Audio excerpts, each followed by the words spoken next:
Okay, so as everyone can remember, like in last class, I will explain about all three sessions. So what till this point, what all we have completed.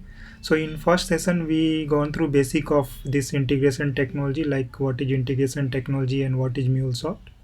And then in second day, we completed a Mule application, or you can say a REST API without using YAML file.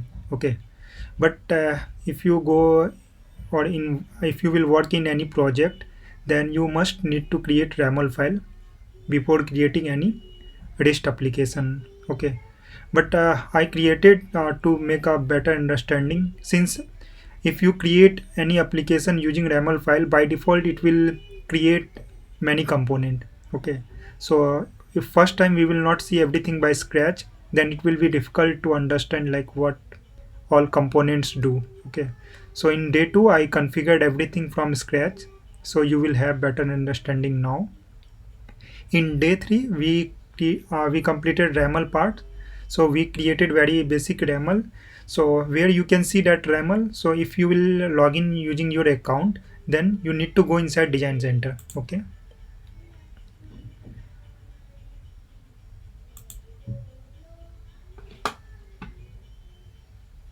inside Design Center, so I have many YAML file here, but last time we have created this transport API YAML.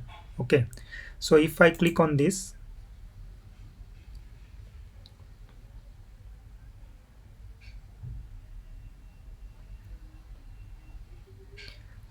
here you can see entire structure of YAML. Okay, if I want to test this YAML, so I can go inside document. I have get and post method, so I will click on get method, I will click on try it, and when I will click on send, I will get related response. So if you have completed my last day 3 session, then you should have understanding of this, how this response is coming. So here we define everything like what will be request. So in request we are passing only one message ID. Okay, okay, in case of post we are passing message id in header, and we are passing some body, and we are getting this response, 200 response in case of success, we are getting 500 response in case of failure. Now we are including this JSON payload here in case of, as a example of this 200 and this 500. So we are defining here request response, request example.json, response example.json. So all example we are defining here and we are including here. So whatever data we have inside this, whenever we will include, all data will come to that place. Okay, so in this way we defined YAML. Okay, we tested YAML, like as I told, like we will do try it and we will send and we will get response what we have defined here. Okay, if you want to test this from Postman, then you need to go on mocking service configuration. Okay, and make it public, then it will give you one URL. Okay, using this URL last time we tested, like if you follow my last video you will able to understand how we can do testing from Postman. Okay, or you can test from browser also. Okay, and I hope we published on Exchange also. So I am this part I can show again, like if you click on this publish, then it will ask publish to Exchange. So Exchange is a central repository where you can keep all the resource. Okay, and you can share with either within organization, or you can make it public for all. Okay, so once you will click on publish on Exchange, this YAML will be published on Exchange. Actually I already published, so by default it's giving me next version. Last time I published 1.0.0 and version v1, so by default it's coming 1.0.1 now. Okay, so if you follow my last video, then you will able to understand how to publish. Okay, so today's session is not dependent on anyhow, it's not dependent on publish, so I'm not going to do it again. So now when you want to create your REST API using YAML file, there are three ways. First, you can take YAML file from Design Center. Second, you can take YAML file from Exchange. And third, you can take YAML file from your local system. Okay, so what we can do here, if you go inside setting, you can see there is one download project option. Okay, so I will download this. Okay, YAML file, let me check, transport sapi.zip. Okay, I am saving this file, and if I go to download folder,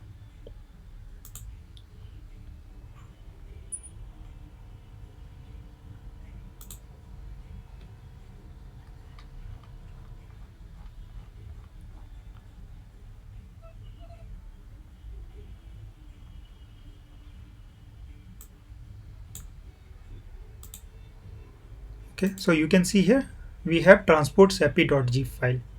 Okay, now we will use this YAML file to create our REST application. So how we will do this? Let me show you. Okay, so we'll go to our Anypoint Studio and we'll create new project. So there are two ways to create new project. Either you can go to file, select new and then Mule project, or second option we have, come to this select explorer and then do right click, then new and then Mule project. Okay, here you need to give your project name. So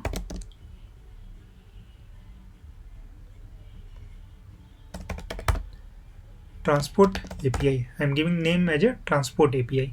Okay, then you will select Mule runtime. So currently I have only 4.3.0, that is latest version. Okay, now here you can see, as I told, there are three ways to use your YAML file for API creation. Either you can import this from import a published API, means you can take from Exchange, import from local file system, what we have downloaded we can take from there, or download demo from design center. So design from design center also we can take. Okay, but we will go ahead with this second approach, we will take from local. Okay, now if I go to download, so this file we have transport sapi.zip, click on open. Once this YAML will be uploaded in your project, you will get finish option. Okay, so it will take a few seconds. So now my YAML file get it uploaded in this project. Okay, now I will click on this finish. Okay, so default, you can use default location, and this one is also you can check as keep as default only. Click on finish. Okay, so let me close this previous project. Now we have this project. Okay, so just now we created transport API. Okay, so in transport API you can see, like, by default we have transport sapi.xml. As I told, whenever you will create your project you will get one default Mule configuration file.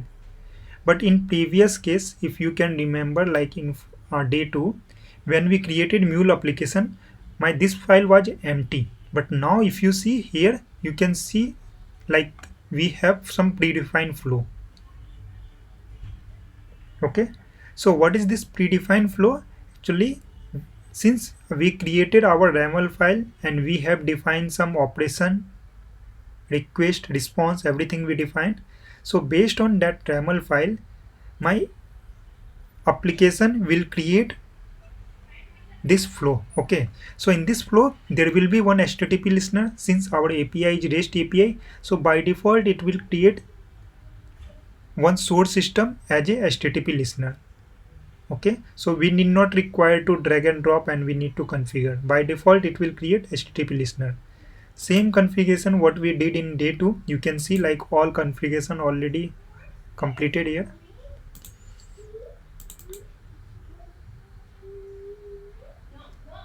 So you can see here like connector configuration is already defined, but in day 2 we define explicitly. Now if you go to here edit option, you can see it's using localhost 8081. So I will test it like my host and port is available or not. Most probably it should be available. If it, yeah, so test connection successful means this host and port is available. Now after HTTP listener, so using this HTTP listener we are exposing our API as a REST API. Now our second task is API kit router. Okay, so you can see like this also predefined component here. So this API kit router is responsible for all kind of validation and routing. Okay, so once it will receive request, then based on DAML, this API kit router will do required validation, like whatever request we are passing, it's as per our DAML file or not. Okay, so for example, we are calling. So if you go to DAML, like you can see we have two methods. One is post method, another one is get method. So when we are calling post method or when we are calling get method, then this API kit router is responsible to call particular flow. Now you will say what kind of flow means we are talking here. So if you go down, so you can see two resource is created by default. One is get transport, another one is post transport. So if I will call this API using get transport, then my API kit router will call this flow. Okay, and whatever things are there, it will execute this. Okay, so here we means whatever example we have defined in DAML, so same example is here, but we can change our logic and all. And if we will call our API using post method, then this API kit router will call this second resource, post transport. Okay, and whatever we will define here, whatever component we will use here, all those component will be executed. A part of this two flow, now you can see like in our DAML file we have only two method. If we will define 10 method, then it will create 10 resource here. Okay, and on certification point of view also, like if you are preparing for certification, so as I can remember, there was a similar kind of question like how many flow will be created. So based on this resource and all, you can decide like how many resource will be created by your mule application. Okay, so here we are getting two resource since we are using get method and post method. We are using two methods, so we are getting two resource. A part of this, you can see there are few more components are here, like on error propagate. So by default, our mule application, when we create any mule application using this YAML file, it will create few on error propagate. One first on error propagate is based on, you can see type is bad request. Okay, so if I will pass any bad request to my API, now what is mean by bad request? So if we are calling our API, for example, in our post method, this message ID is required true. Property of this message ID is required true. If we will not pass this message ID, means we are not calling our API based on the YAML structure, means this we are passing bad request. So in that case, this on API kit router will call this on propagate, means there will be error in this API kit router and it will go to this on error propagate. Second, API kit not found. Okay, I think this is method not allowed. API kit not acceptable, unexpected, not implemented.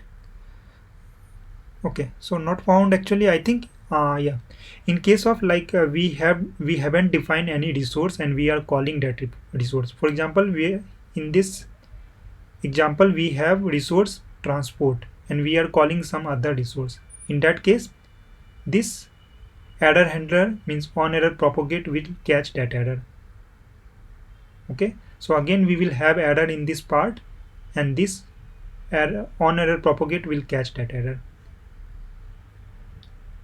Okay, similar we have unsupported media type, not implemented. So we have multiple on error propagate. If there will be different kind of error, this error handler will catch that error and will show related message. Okay, So now what we will do, we will do some first we will test this API, we'll see all the behavior, and then we'll do some related configuration in our these two flow, in get transport and in post transport. So what we will do, for now whatever is implemented, we will run it and we will test it. Okay, so meanwhile I will start my Postman.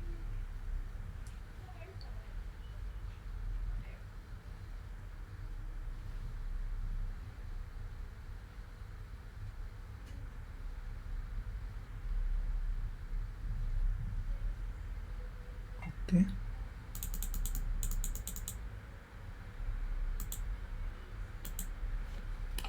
so first host will be localhost, since I am using inside HTTP listener. If you can remember, we are using localhost, and port we are using 8081. Then our resource name is transport. I think transports. Let me check. So resource name we can check from here also, transports. Inside this we have two method, one is get method, another one is post method. Okay, so I will create. Okay,